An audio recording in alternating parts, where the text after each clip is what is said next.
এখানে mango juice করব বলে এখানে দুটো এই যে পাকা দুটো আম নিয়ে নিয়েছি এই সাইজের। এবার আমগুলোকে আমি ছাড়িয়ে নিয়েছি। আমগুলো খুব মিষ্টি, ওই জন্য চিনিটা কম দেবো। আমগুলো জারের মধ্যে দিয়ে দেবো। নিয়েছি, বরফগুলো এর মধ্যে দিয়ে দেবো, তাহলে ঠান্ডা লাগবে। এখানে নিয়ে নিয়েছি আমি টক দই।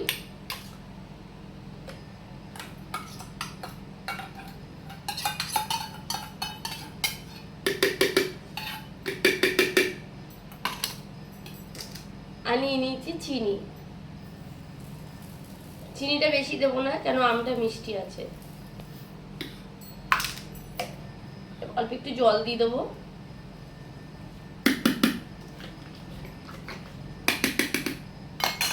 বাকিটা দেখাচ্ছি। এই যে আমার হয়ে গেছে আমের জুস,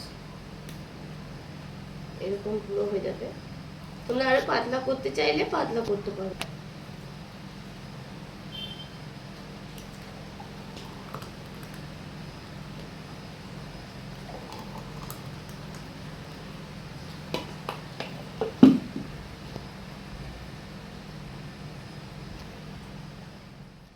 যেটা আমরা ফুটি খাই না, মাজা খাই, ওই এটা কিন্তু ওই রকমই হয়, কিন্তু এটা আমরা বাড়িতে ফ্রেশ ভাবে বানিয়ে খাচ্ছি।